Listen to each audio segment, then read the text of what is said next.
Halo Bapak Ibu, saudara-saudari sekalian. Bersama saya lagi Chandra Teja dari channel Kristen Ngakunya. Channel yang membahas kekristenan yang murni, terbebas dari klinik, dan pemahaman yang melenceng. Bagi Anda yang belum subscribe channel saya, silakan subscribe channel saya. Tekan loncengnya agar Anda dapat notifikasi setiap kali saya mengupload video-video saya. Oke, pada kesempatan kali ini saya lanjutkan lagi mengenai tersesat di dalam gereja bagian keempat. Apa yang kali ini akan saya bahas? Yaitu mengenai pemahaman yang salah dari sebuah ayat. Ya mungkin tidak semua, saya tidak bilang semua gereja menjelaskan ayat ini dengan salah, tapi ada saja yang menjelaskan ini dengan salah, sehingga persepsi orang yang atau pemahaman orang yang mendengarkan khotbah mengenai ayat ini juga melenceng. Apa itu? Nah, ini ada satu ayat, ya sebut saja perumpamaan mengenai unta yang masuk melalui lubang jarum. Nah, melalui cerita atau perumpamaan onta masuk lubang jarum, disebutkan di situ mengenai orang kaya yang sukar masuk surga. Kita lihat saja dulu dah ayatnya ya. Ayatnya ada di 3 Injil, yaitu ada di Matius, Markus, dan Lukas. Kita lihat yang di Matius saja. Kita lihat di Matius 19 ayat 24. Matius 19 ayat 24. Di sini dikatakan, sekali lagi aku berkata kepadamu, lebih mudah seekor unta masuk melalui lubang jarum daripada seorang kaya masuk ke dalam kerajaan Allah.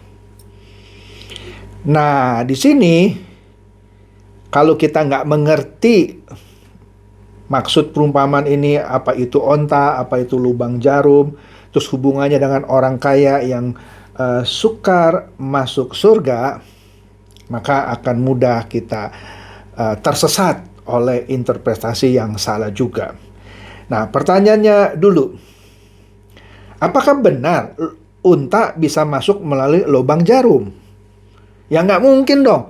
Lubang jarum kan kecil, gimana onta bisa masuk ke dalam lubang jarum gitu ya.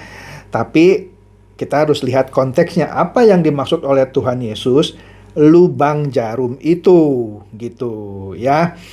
Pada zaman Tuhan Yesus waktu itu masih hidup, sekitar ya plus minus tahun 30 Masehi, di kota Yerusalem itu terdapat pintu darurat, benar-benar darurat, yang bentuknya seperti lorong gitu ya, lorong kecil memanjang.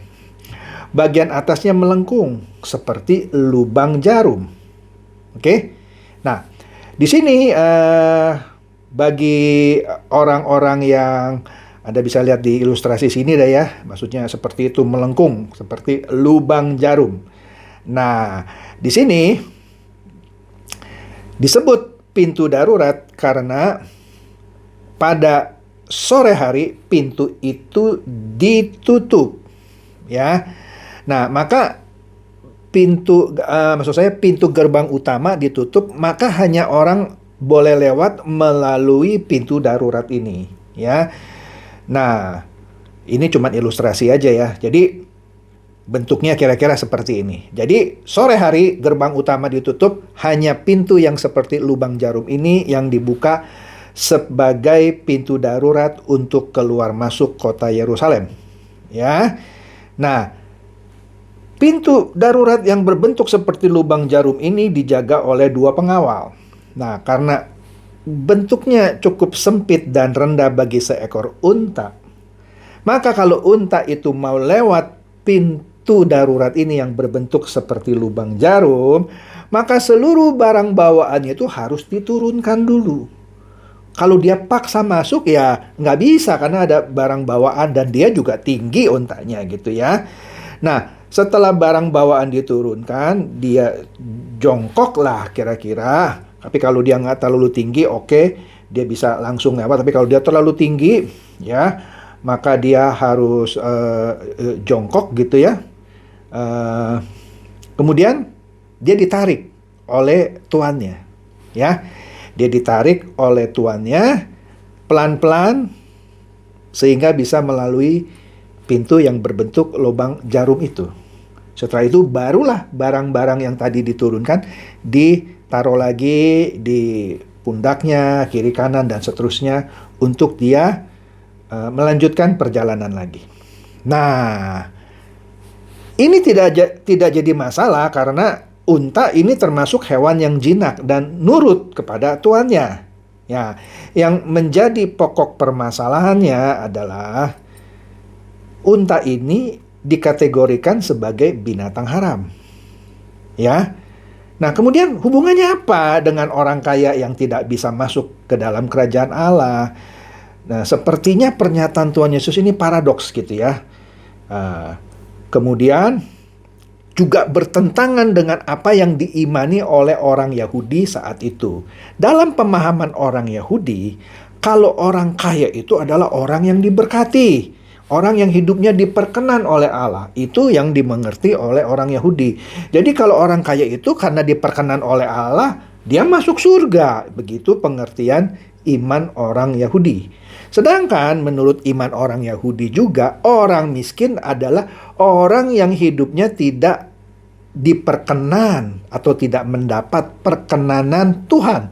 Dan dianggap kena kutuk. Oleh karena itu, kalau orang miskin ya sorry aja lu, hidup lu enggak diperkenan oleh Tuhan. Nah, begitu juga unta yang dianggap sebagai ya bukan dianggap, memang sebagai hewan najis gitu ya. Nah, itu menggambarkan orang miskin.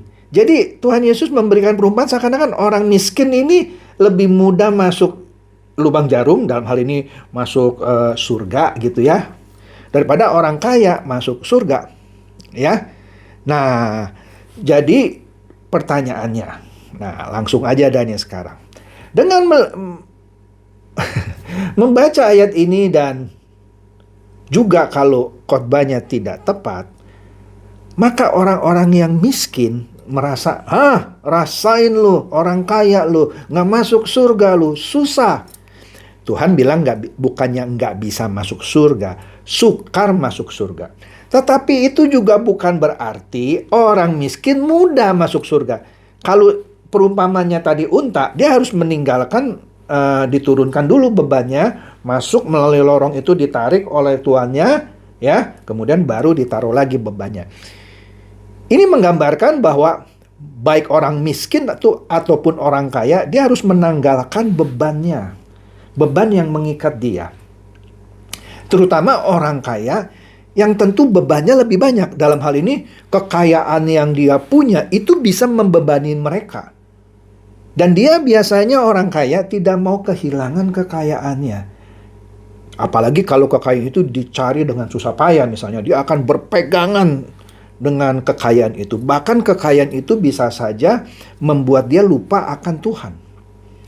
Apalagi terus kalau dia terpacu untuk terus mengumpulkan kekayaan demikian rupa sehingga Tuhan itu dinomorduakan. Nah, inilah orang-orang yang melekat terhadap keindahan dunia. Sehingga orang yang melekat terhadap keindahan dunia, ya dia sukar. Sama seperti onta yang tidak mau melepaskan bebannya, nggak bisa masuk lubang jarum. Dia harus menanggalkan bebannya dulu, baru masuk lubang jarum. Sampai di sini sudah mulai dimengerti mengenai orang kaya. Sekarang kita lihat ke orang miskin. Orang miskin membaca ayat ini jangan punya persepsi asik. Aku orang miskin, aku disayang Tuhan, ya. Aku akan lebih mudah masuk surga. Lah, enggak juga. Kecuali Anda orang miskin, tapi Anda benar-benar taat terhadap semua perintah Tuhan, ya, baru Anda mendapatkan perkenanan Tuhan. Tidak seperti iman orang Yahudi, kalau Anda miskin maka Anda orang yang terkutuk. Hidupnya tidak berkenan kepada Tuhan, maka miskin. Tidak layak masuk surga. Enggak juga. Begitu, oke? Yang benar adalah orang miskin pun belum tentu mudah masuk surga. Jadi baik miskin maupun kaya, selama dia takut akan Tuhan, mau melepaskan beban yang mengikat dirinya terhadap keindahan dunia, Kalau dia tidak mau melepaskan itu, ia sukar masuk surga. Nggak peduli kaya, nggak peduli miskin. Memang benar, orang kaya lebih sukar. Karena bagi orang kaya, Anda boleh cek lah, lebih sukar orang kaya itu meninggalkan kemewahan yang sudah melekat pada dirinya. Kalau orang miskin kan nggak ada kemewahan yang melekat pada dirinya. Secara teori lebih mudah, tetapi tidak otomatis juga. Dia harus membuktikan kalau dia memang sudah tidak ada kemelekatan, ya namanya orang miskin mau melekat sama apa. Tetapi jangan lupa, kadang-kadang ada orang miskin yang kemudian bercita-cita mau jadi orang kaya sehingga pikirannya terus dihantui bagaimana jadi kaya, bagaimana jadi kaya. Nah, itu menjadi beban dia juga. Sehingga ada orang miskin yang karena dia mau hidup jadi orang kaya, ya, dia menghalalkan segala cara untuk mencapai kekayaan itu, ya akhirnya juga sulit masuk surga. Ini bukan berbicara bahwa orang Kristen tidak boleh jadi kaya. Kalau memang dia kerja rajin, kerja keras, diberkati, dan dia jadi kaya, lah itu is okay gitu.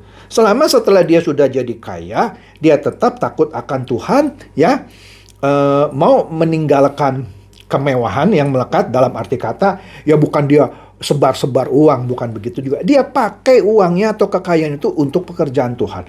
Membantu orang yang susah, itu juga membantu pekerjaan Tuhan. Dan itu tidak mudah. Berapa banyak kita lihat orang kaya yang justru semakin kaya, dia semakin menindas orang miskin. Ya, inilah yang membuat orang kaya masuk surga. Nah, jadi sesatnya di mana, Pak? Ya, sesatnya adalah kalau didengarnya tidak utuh, itu menimbulkan persepsi bagi orang miskin. Nah, rasain lo orang kaya, susah masuk surga. Saya orang miskin, gampang masuk surga. Padahal ayat ini tidak berbicara seperti itu. Ya, ini hanya memberikan bahwa secara relatif orang kaya lebih sukar masuk ke dalam kerajaan surga ketimbang orang miskin. Tetapi orang miskin pun tidak otomatis masuk surga. Jadi bagi Anda yang selama ini salah persepsinya mengenai ayat ini, inilah yang benarnya gitu ya. Jadi hidup diberkati atau kaya raya dalam filosofi kekristenan itu bukan berarti tanda orang itu berkenan kepada Allah, tapi orang yang benar-benar setia dan taat kepada Tuhanlah itulah yang berkenan kepada Allah, baik itu orang miskin maupun orang kaya. Oke, jadi demikian saja bahasan kali ini mengenai tersesat di dalam gereja. Semoga ini mencerdaskan dan mencerahkan Anda semua. Silakan share video saya ini kepada teman-teman, sahabat, atau kerabat supaya mereka tambah cerdas dan tercerahkan. Seperti biasa, Shalom.